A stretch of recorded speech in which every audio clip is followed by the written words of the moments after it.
Mga kapajero, mukhang kasama na ang aking pajero sa statistics ng mga pajero na may blinking center diff lock light or CDL. Ayan. After 11 years of owning this vehicle, mukhang sira na rin ang solenoid nito. So after driving ng mga 20 minutes, ayan, nagbiblink na siya.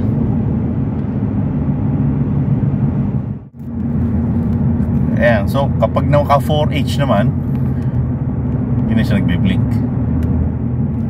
Ayan, so sa ngayon 4H tayo para walang annoying na blinking warning light.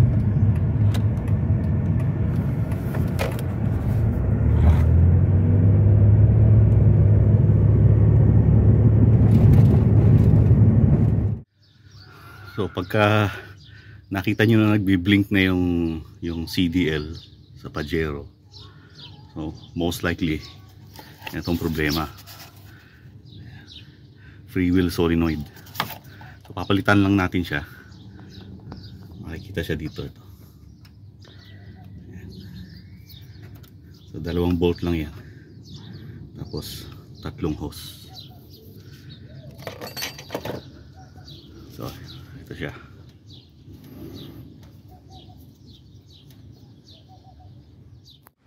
After natin palitan tong solenoid,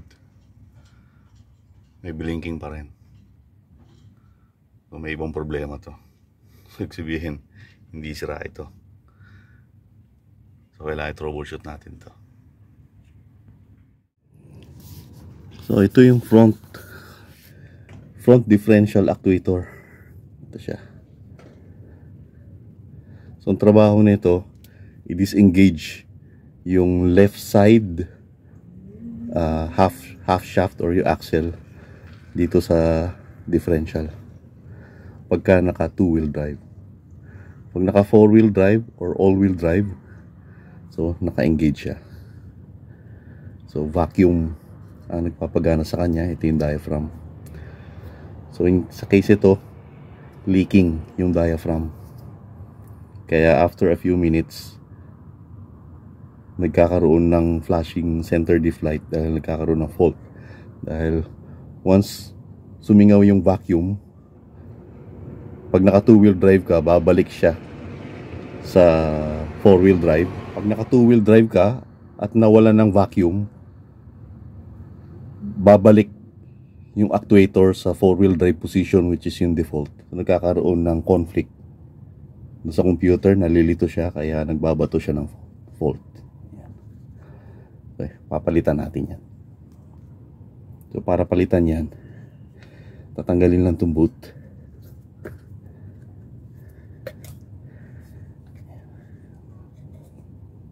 Tapos may yung sleeve na yan, iusog lang yung sleeve. Tapos may pin. Tanggal yung pin, tanggalin lang itong 2 bolt, tsaka itong vacuum hose. Tapos tanggal na siya. Ito yung lumang actuator. So as you can see, may deformation na dito dahil sumayad siya.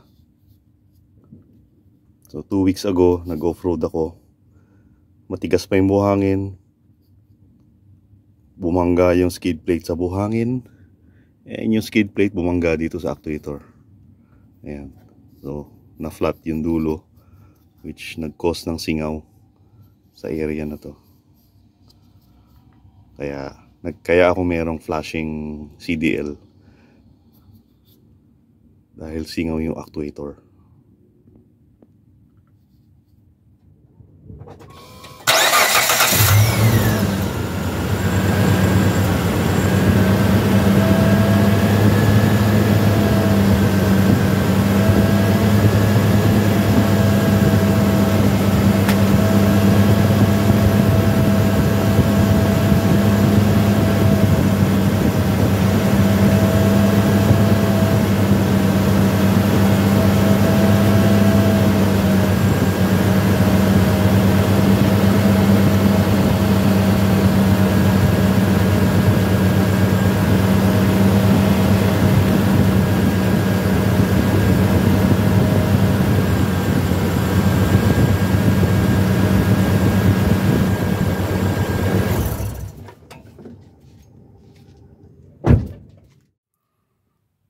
So, problem solved sa blinking CDL.